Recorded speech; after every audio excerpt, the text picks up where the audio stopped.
The carriage wheels had not yet stopped turning when the front doors of Ashbourne Hall opened from the inside, and the Duke of Ashbourne, stepping down into his own courtyard for the first time in 7 months, found that no one had come out to meet him.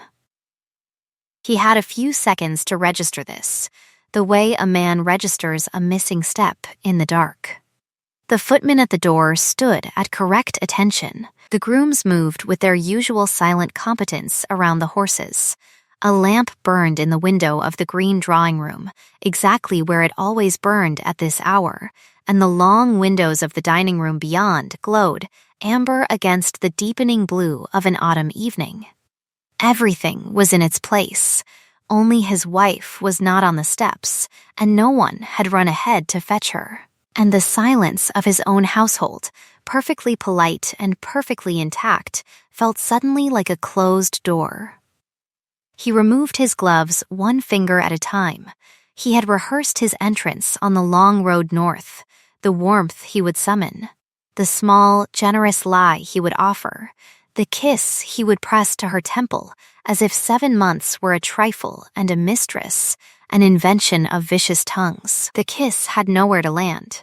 A young footman he did not recognize bowed and murmured, "My lord," and stepped aside, and Ashbourne walked into his own house as though across a stage whose actors had agreed, in his absence, on a different play. From somewhere deep in the hall, beyond the marble staircase, beyond the closed library doors, came the low, untroubled sound of a man laughing. Not a servant's laugh, careful and quickly swallowed. A guest's laugh, slow and pleased. The laugh of a man who had been given the best chair, and the best wine, and the best attention, and who had no reason whatever to suppress his enjoyment of them. Ashbourne paused on the black and white tiles. He had not been announced. The butler, Forster, who had served his father and grandfather and had always met him at the door with a small, dry, ancestral nod, was nowhere to be seen. In Forster's place stood a housekeeper he had hired himself 3 years ago.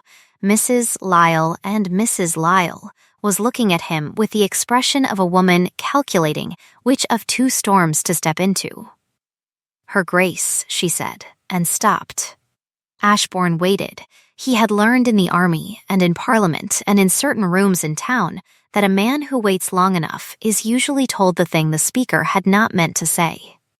"Her Grace, Mrs. Lyle," began again, "is at dinner, my lord." A guest had been received. The Duke had not been expected. The rooms had been aired this morning. Cook had been informed only an hour ago. There had been no time to send word to town. Ashbourne held up one hand, gently, and Mrs. Lyle stopped at once. He had not raised his voice in this house in 11 years of marriage, and he did not intend to start tonight in his own front hall. "Who is the guest?" he asked. Mrs. Lyle's eyes flicked just once toward the dining room door, and back. "His Grace the Duke of Hartwell," she said. There are degrees of silence, and Ashbourne had time, in the half-second after she spoke the name, to identify which degree this was. It was the silence in which a man hears the inside of his own ears. Hartwell, of course Hartwell. Hartwell, who had 3 royal great-grandmothers and a private fortune that no one had ever been impolite enough to measure, and a seat in council so old that the seat had been there before the council had been invented to contain it. Hartwell, whose carriages did not display arms because everyone already knew. Hartwell, who had been at school with Ashbourne and had treated him, then as now, with the faintly amused tolerance of a tall man for a man only slightly less tall. He could see, suddenly, with a clarity he did not at all wish to possess, the precise arrangement of the long table in the dining room beyond that door. The 2 of them at the corner, not at the ends. The candles lit, but not the chandelier. The chandelier was for crowds, and his wife had always preferred a smaller light. Hartwell on her right, where Ashbourne sat when Ashbourne was at home. The good wine, but not the best she kept, with a discretion that had always touched him for occasions she expected him to be there to recognize. She had not poured the best tonight. He noted this, and was unable to decide, in the same noting, whether the omission was a small loyalty to him or a small punishment. "May I take your coat, my lord?" said Mrs. Lyle, very softly. He let her take it. He let her take his hat, and his riding crop, and the soft leather case of papers that he had carried with him from town for no reason except that he had not wished to be parted from them on the road. He stood in the hall of his own house in his travel-creased coat, smelling of horse and of the road, and he understood that he could do one of three things. He could turn around, walk back out to the courtyard, climb into the carriage, and have himself driven the 8 miles to the inn at Marley, and present himself again in the morning, washed and shaved and sane. He could go up the back stairs to his rooms, change, and come down a quarter of an hour later as if he had been in the house all along. Or he could walk into that dining room now, as he was, and let his wife and her guest find him standing in the doorway, in the clothes of 7 months on the road, and a great deal of road dust on his boots. He thought, with a small, unwelcome jolt, of the woman he had left in the White House outside Bath, of the way she had stood at the window with her hand pressed flat to the glass as the carriage pulled away, and he understood that the woman in the White House had nothing whatever to do with this hall, this evening, or this decision, and that he had been a fool to imagine, even for the length of a country mile, that she ever would. "Where," he asked Mrs. Lyle, "is Forster?" Mrs. Lyle inclined her head a quarter of an inch. "Forster," she said, "retired to his rooms at 6. Her Grace gave him leave." "Her Grace," said Ashbourne, "has been giving a great many people leave." Mrs. Lyle did not answer. He had not, after all, asked a question. He stood for a moment longer in the cool of the hall, listening, and from beyond the dining room door he heard now the soft, low voice of his wife, saying something he could not catch, and then Hartwell again, quiet and amused, replying. There was no clinking of glasses, no raised laughter. The conversation had the texture of a thing that had been going on for some time, and would willingly go on for some time more. He walked past Mrs. Lyle, past the closed library doors, past the long mirror in which a tired, dust-coated man in a dark coat passed him without acknowledgement, and he stopped before the dining room door. He did not knock. A man does not knock at his own dining room. He set his hand against the brass plate and felt, through the thin metal, the warmth of the room on the other side, and then he opened the door. The two of them looked up together, and neither was startled. That was the first thing he noticed, and it would prove to be, in the long unspooling of the evening and of everything that followed, the most important. His wife, Lady Eleanor Margaret Ashbourne, born Eleanor Margaret Sayer, of no particular family at all, sat at the corner of the long table, with her left hand resting lightly on the stem of a wineglass, and her right hand laid flat on the linen beside her plate, in the attitude of a woman who has just finished saying a sentence and is waiting, with composure, for the response. Hartwell sat at her right, half turned toward her, one elbow on the table in a posture that in any other man Ashbourne would have called familiar, and in Hartwell merely looked considered. Their eyes moved to the door at the same instant, and in neither pair of eyes was there the small involuntary widening that betrays surprise. They had heard the carriage. They had heard the front door. They had, perhaps, heard Mrs. Lyle's voice in the hall, and Ashbourne's own, lowered as it had been. They had had, between them, the full minute he had spent standing in his own hallway deciding which kind of fool to be, and they had used that minute to compose their faces. Ashbourne. Eleanor said his name the way she said the names of guests at her own table, with a small, civil warmth at the front and a perfectly maintained neutrality behind it. "You are home." He inclined his head. "I am," he said. Hartwell rose. He did this without haste, as Hartwell did everything, and he came around the corner of the table with one hand extended, and he said, "My dear Ashbourne, you have caught us at our soup." The soup was long since cleared. There was, on Eleanor's plate, a small remnant of pheasant and a careful arrangement of pears poached in something dark. There was on Hartwell's plate the same. The decanter between them was 3/4 empty. The candles had burned down by the breadth of a thumb. Ashbourne took the offered hand and felt, in the dry, easy grip of it, the small, infuriating warmth of a man who is not at all sorry to be found where he is. "Hartwell," he said, "you are far from your own table." Hartwell smiled. "Ah," he said, "as to that, I was passing." He did not say what he had been passing toward or from, and Eleanor did not supply the information. She lifted the small bell at her elbow and rang it once, lightly, and a footman appeared at the inner door before the note had quite died, and she said, "A place for his lordship, please, and the wine he prefers, and the warm bread if there is any left from cook." The footman bowed and vanished. She had not asked Ashbourne whether he intended to sit. She had not asked whether he was hungry. She had assumed his presence and ordered for him as she had ordered for him every night of their married life when he was at home, and she had done it in front of Hartwell with the same untroubled smoothness with which she had, a moment before, been listening to whatever it was Hartwell had been saying. He found, as he crossed the room to take the chair at her left, that he was grateful to her for this, and that the gratitude irritated him, and that he could not at present afford to examine why. He sat. The footman returned with bread and a clean glass and a different wine, and Ashbourne let himself be served.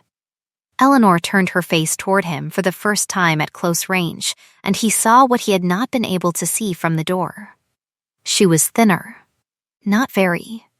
Not in a way another man would notice. The hollow under her cheekbone was 1/4 of a shade deeper than he remembered it. The skin beneath her eyes was tighter. The earrings she wore were not the ones he had given her for their 7th anniversary, which had been her habitual evening earrings for 4 years, but smaller, plainer pearls, the kind a woman wears when she does not wish to be looked at too long. She was looking at him steadily and without reproach, and he understood, with the cold, exact understanding that comes once or twice in a life and never afterward leaves, that whatever account was being kept between them, she had been keeping it alone for 7 months, and the totals were not in his favor. "I trust," she said, "your journey was not too tiring." "It was tolerable," he said. "The roads are dry." "Good," she said. "And then, to Hartwell, you were saying." Hartwell allowed a small pause, the pause of a man who is deciding in real time how much of a conversation he is willing to continue in the company of a third party who has just walked in from the road, and then he resumed, as smoothly as if Ashbourne had been sitting there from the soup course. "I was saying," he said, "that the bill, as it stands, will not pass before Michaelmas. The opposition is too well organized. They have the bishops, which I had not expected, and they have your Lord Marbury, which I had." Ashbourne, who had heard nothing of any bill before this moment, lifted his glass and drank, slowly, and listened. Eleanor said, "The bishops will turn if the wording on the entail is softened. They have no objection to the principle, only to the precedent." Hartwell looked at her, and Ashbourne saw, in the brief exchange of their eyes, something he had not been prepared to see at his own table. Hartwell was listening to her. Not in the way men listen to clever wives at dinners, with the indulgent attention they would give a child reciting verse. He was listening to her as he would have listened to a colleague whose grasp of a problem had already proved, on previous occasions, to exceed his own. He was waiting for her to finish, and when she finished he said, "You may be right." And then he said, "In fact, you almost certainly are," and Ashbourne understood, in that second small admission, that whatever this dinner was, it was not the first of its kind. He set his glass down very carefully so that it would not strike the wood. "How long," he said, mildly, "has my wife been advising the Duke of Hartwell on legislation?" Eleanor did not look at him. She broke a small piece from her bread and laid it on her plate and said, "Since March, my lord." "Since March?" he repeated. "Since March," she said. There was a silence then of the kind he had once thought himself master of. It was Hartwell who broke it, and he broke it kindly, as a man of perfect manners breaks any silence into which he has been, however indirectly, the cause of leading another man. "Your lady," he said, "was good enough to answer a letter I wrote in the spring, on a matter of some delicacy concerning the northern boroughs. Her answer was so clear and so to the point that I wrote again, and then I came. I have come, in fact, rather often. I have always sent word ahead. I have always sent word, too, to your steward, who has, I believe, kept your books informed of my visits in the proper way. I would not have you imagine, Ashbourne, that anything has occurred here in your absence which would not bear, in every particular, the brightest possible light." Ashbourne looked at him. Hartwell looked back, evenly, with the steady gaze of a man who is telling the exact truth and is perfectly aware that the exact truth is, in this room, the second most painful thing he could be saying. The most painful thing, of course, was the thing he had not said and would not say, because Hartwell did not say such things.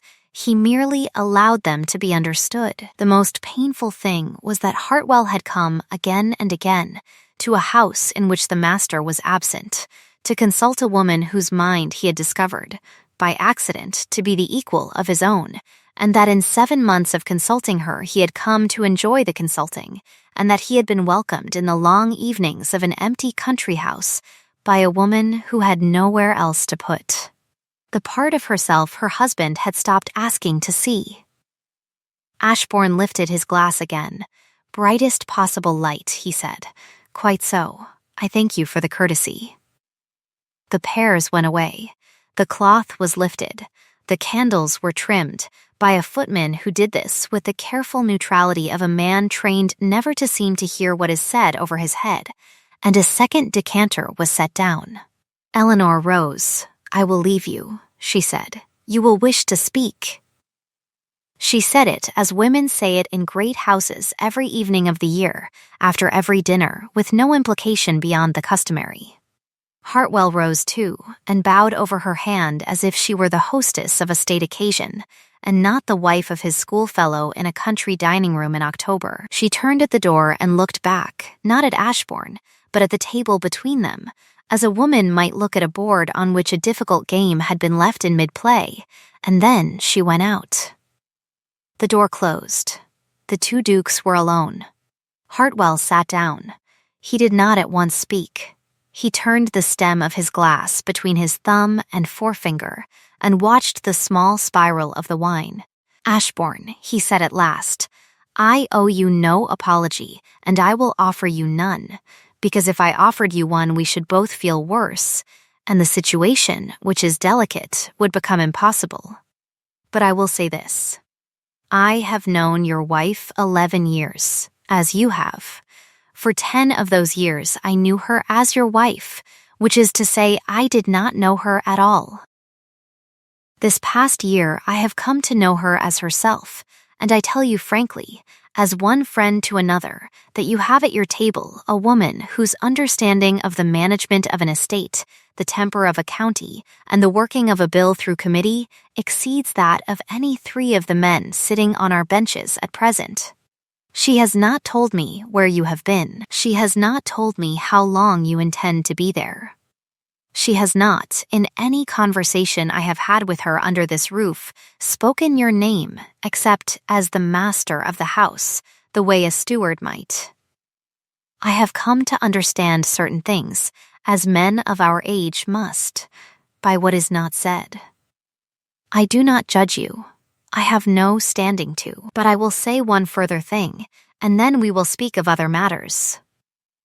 If you have come home for an evening before you go again, I will leave the house tomorrow morning, and I will not return. If you have come home to stay, I will leave the house tomorrow morning, and I will not return. The only circumstance in which I will return to this house, Ashbourne, is the one in which your wife sends for me, and you may take what comfort you can from my telling you, with the directness due to an old friend, that in 7 months under this roof she has never once sent for me. I have always come uninvited, and she has always, with perfect courtesy, given me an hour of her time, and then sent me on my way to the inn at Marley, where I have slept every night, in a room not large enough for a tall man to dress in. He drank. He set down the glass. He looked, for the first time, openly tired. "Now," he said, "tell me about your bill." Ashbourne did not at once answer. He had been prepared, in the long carriage hours and the longer hours before, for a great many things. He had been prepared for a wife in tears. He had been prepared for a wife in fury. He had been prepared, in the small, dishonorable corner of his mind where men prepare for the worst, for a wife in another man's arms, and he had rehearsed, with the cold practicality of a man who has lived a long time in the world, the things he would and would not do in that case. He had not been prepared for a wife who had spent his absence not weeping, not raging, not betraying him, but quietly and seriously becoming the person she had perhaps always been and had been prevented, by the ordinary kindness of his attention, from becoming. He had not been prepared to be told, in his own dining room, by a man whose word in such matters was as good as any oath, that nothing dishonorable had happened, and to feel, as he was told it, the curious and unwelcome ache of a man who has been spared a wound he had almost begun to count on, because a real wound would have given him something simple to do, and what he had been given instead was complicated. He looked at Hartwell. He thought, with a small, almost amused clarity, that Hartwell was the only man of his acquaintance who would have walked into this evening as he had, and the only man who would have walked through it as he had, and that there was a reason, after all, that the Sayer girl, with no family and no fortune, and only her composure and her wit to recommend her, had attracted the attention of the first duke in the kingdom in a season in which she had also attracted the attention of the second. He had married her. Hartwell, who had been 32 and not yet ready, had let her go. He had not, evidently forgotten. "There is no bill," said Ashbourne. Hartwell raised one eyebrow. "I beg your pardon," he said. "There is no bill." Ashbourne said again, "I have been 7 months in the country outside Bath, in a house I do not own, with a woman who does not love me, and whom I do not love. And we have both known it from the second week, and we have neither of us known how to bring it to an end without unkindness. I have not been in Parliament. I have not been in town. I have not, in fact, been anywhere that a duke of this kingdom ought to have been. I have been hiding, Hartwell. I have been hiding from a wife I no longer knew how to speak to. And I have been hiding in a place where I was, for a time, addressed by a name I had not had to live up to in a very long while." He stopped. He was astonished to have said it. He had said it to no one, not even to himself in those exact words, and he had said it now to Hartwell, of all men, across his own table, with the candles burning down between them and the door closed and his wife somewhere above their heads in the long quiet of her own rooms, doing whatever a woman of her composure did at the end of an evening of this kind. Hartwell did not move. He did not look surprised, and he did not look pleased, and he did not look mercifully sympathetic. He looked only attentive, in the way he had looked at Eleanor over the pears, as a man looks at a problem whose shape he is at last beginning to see. "Then," he said, "you have a great deal of work to do." "Yes," said Ashbourne, "I have." He drank. The wine was very good. He noted, with the part of his mind that still noted such things, that it was the best wine from his own cellar, the one she had kept, all these years, for occasions she expected him to be there to recognize, and that she had ordered it, after all, for him, not at the start of the evening, when she had not known he was coming, but at the moment of his sitting down, when she had decided. In the small interval between his entering the room and his taking the chair at her left, that she would not punish him in front of a guest.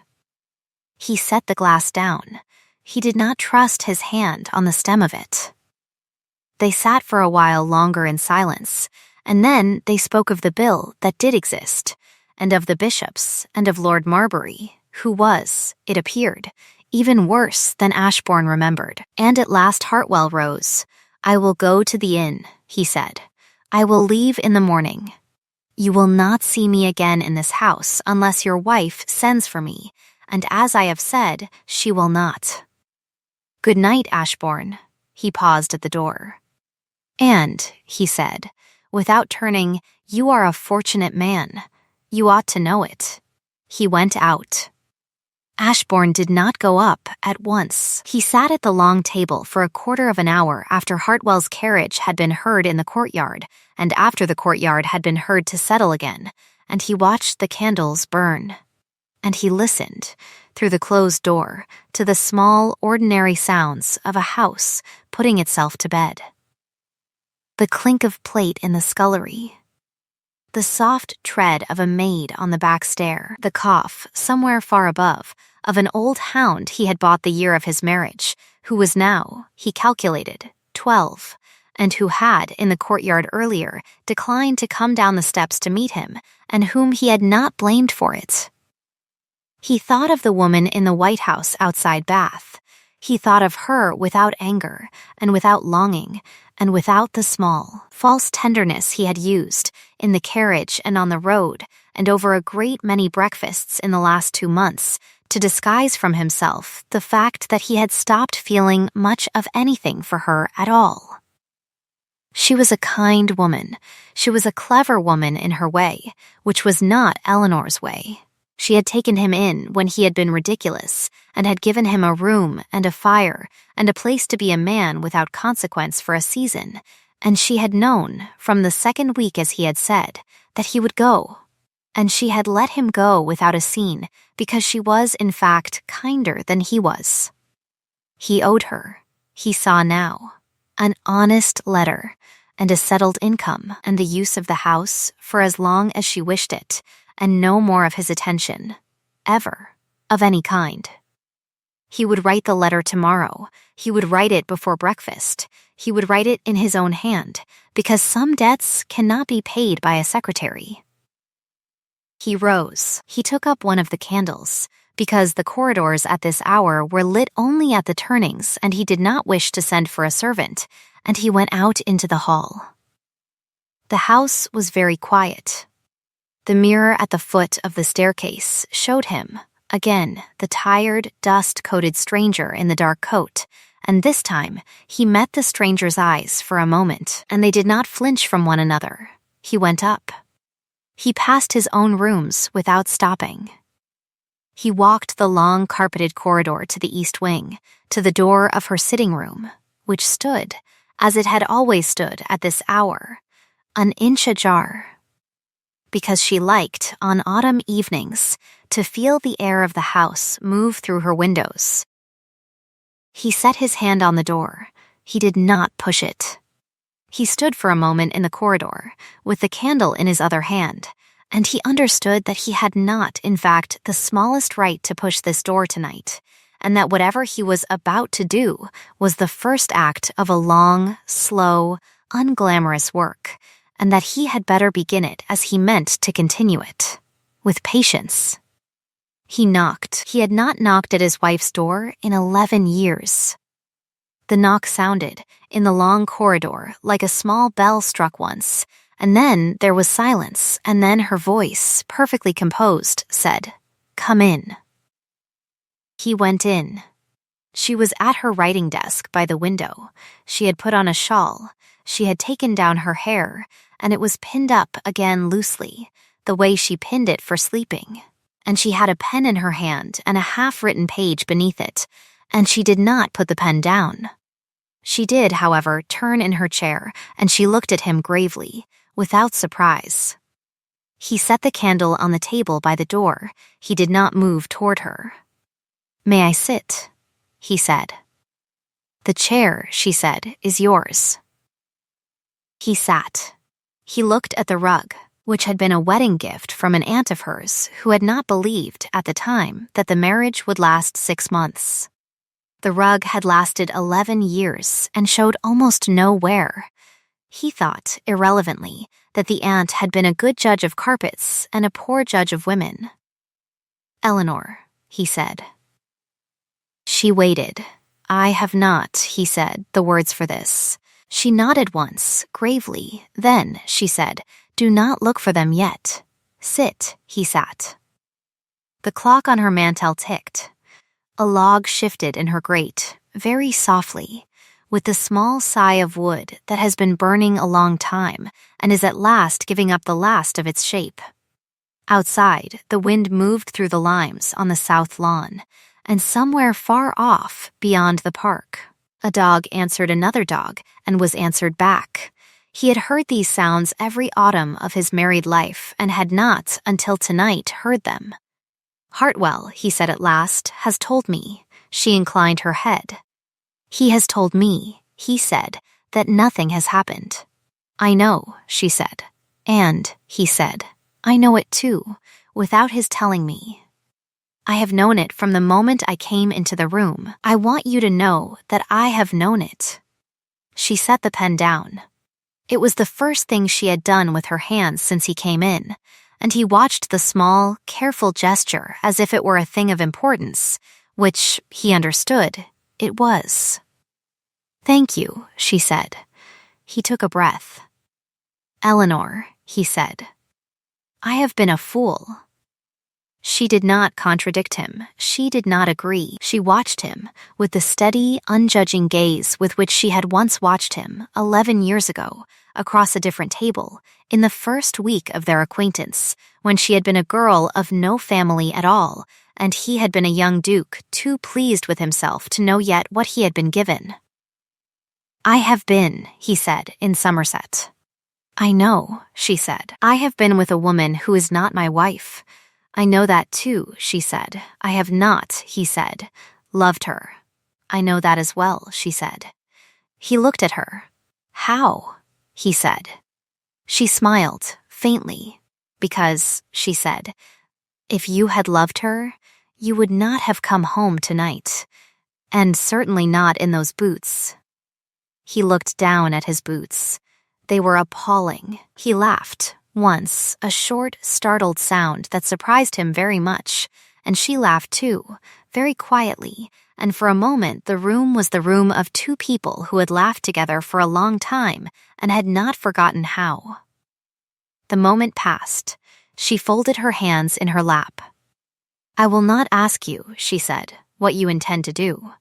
You will tell me when you have decided. I will ask you only one thing tonight, and you may answer it now or in the morning, as you please." He waited. "Did you come home," she said, "because you were tired of her, or because you remembered me?" He did not at once answer.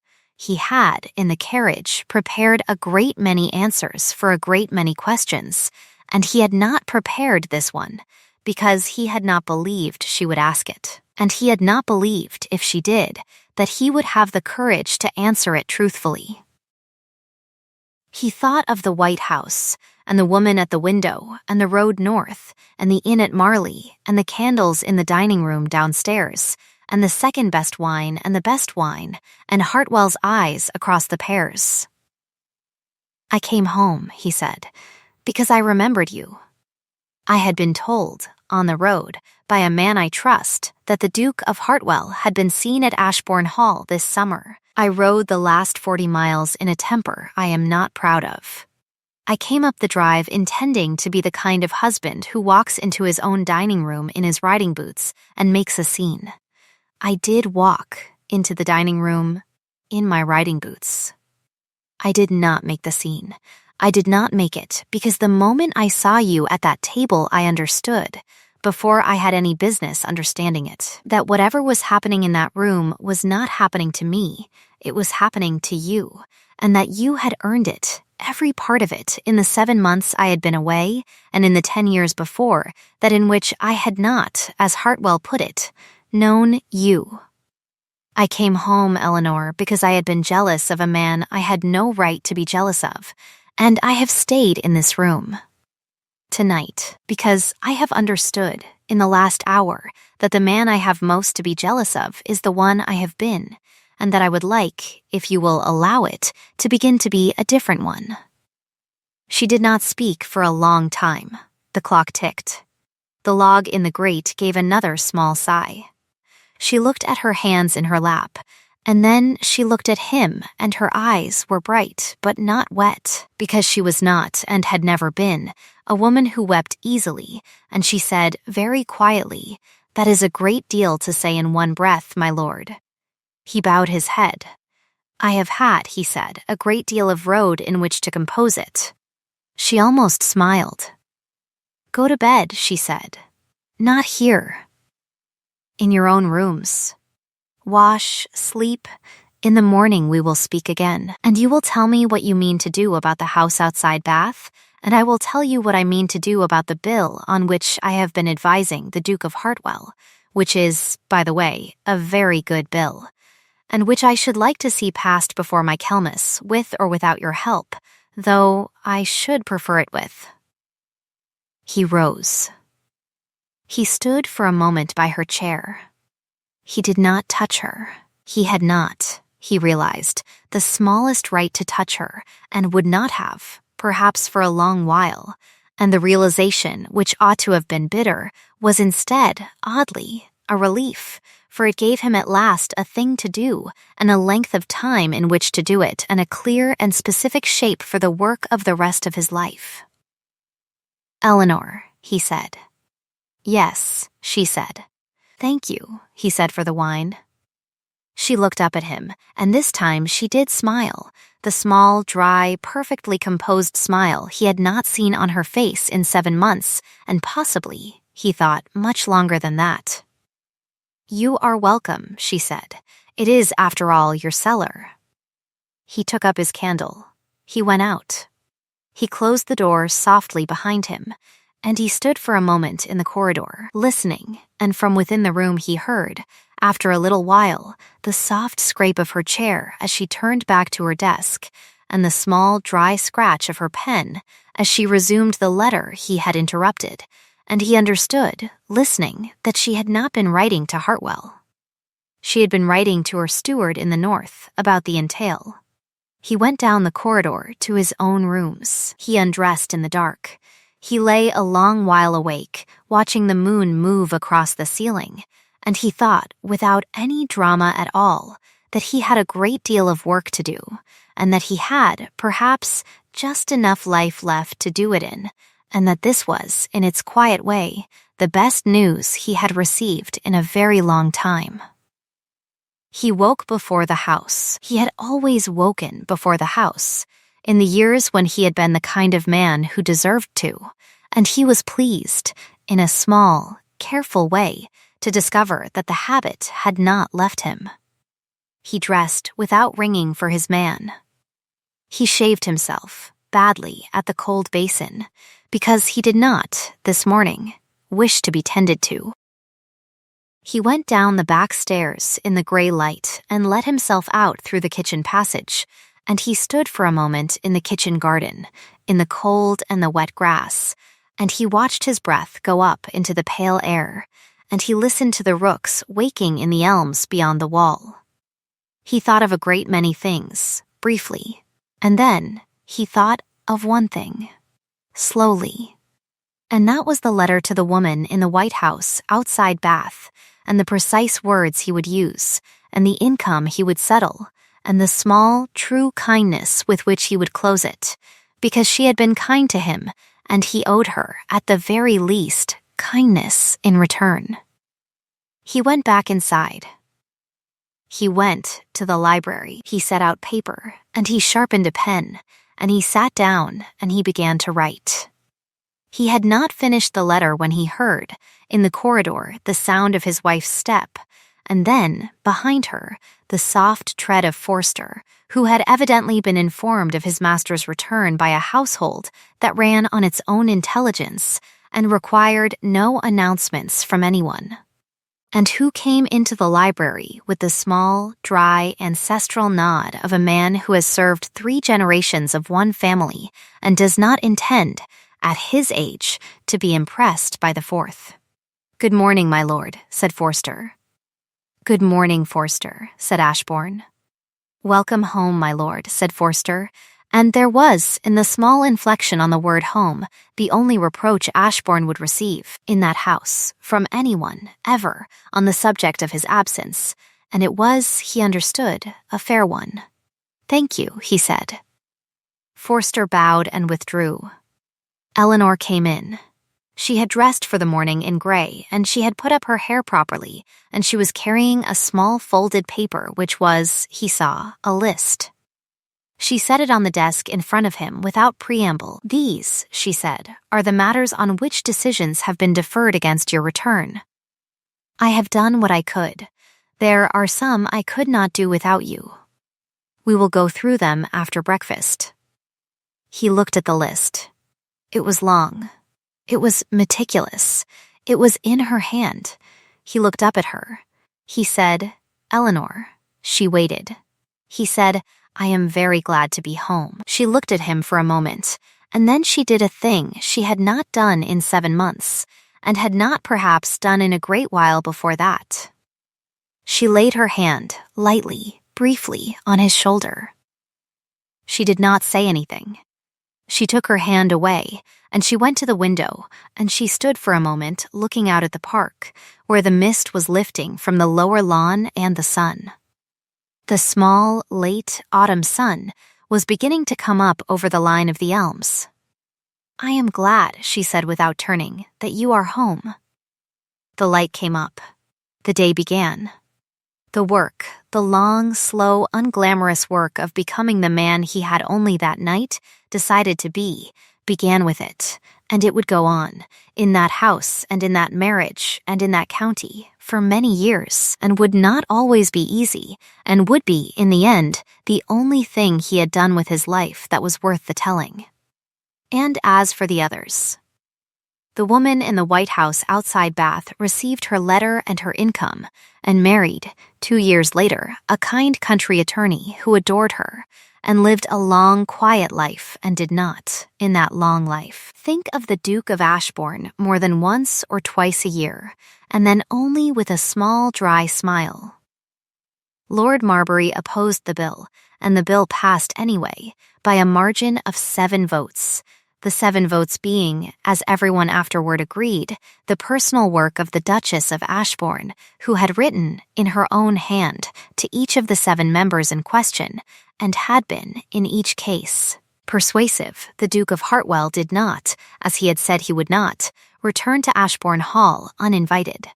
He was, however, invited, 3 years later, to stand as godfather to the Ashbournes' second child, a daughter, and accepted with grave pleasure, and was, by all accounts, an exemplary godfather, and sent, every birthday of her life, a small, thoughtful gift, and never, in any letter or in any conversation, alluded to the autumn of the pairs. Forster lived another 9 years, and died in his own bed, in the small room he had occupied for 41 years, and was buried, by his own request, in the churchyard within sight of the kitchen garden. The old hound, who had refused to come down the steps, came down them a week later, of his own accord, and laid his head on his master's boot, and was forgiven, and forgave, and lived another 2 winters, and was, when he went, much missed. And now you and I, you who have listened so patiently in the warm half-dark while the fire has burned down between us, sit a little while longer in the quiet the story has left behind. If you have ever come home, late, to a house you had half forgotten how to live in and found that the people you loved had, in your absence, become more themselves than you had given them leave to be, and felt, standing in your own hall, the small and necessary humiliation of being loved by someone who had not waited for you, exactly, but had not gone, either. Then you know already what the Duke of Ashbourne learned that October night, and you know that the learning of it is not the end of a story, but the beginning of a better one. Tell me, before you go, which moment did you carry with you? Was it the candles burning down between the two dukes, or the second-best wine that became the best, or the small dry smile in the doorway of the writing room, or the hand laid briefly on a shoulder in the morning light? Sit by this fire again, when you can. There is always another story banked in the embers, another door about to open on another hall, another quiet, ordinary, almost unbearable moment in which someone is, at last, truly seen. Keep your seat warm. I will keep the fire. Good night, dear listener. Sleep gently.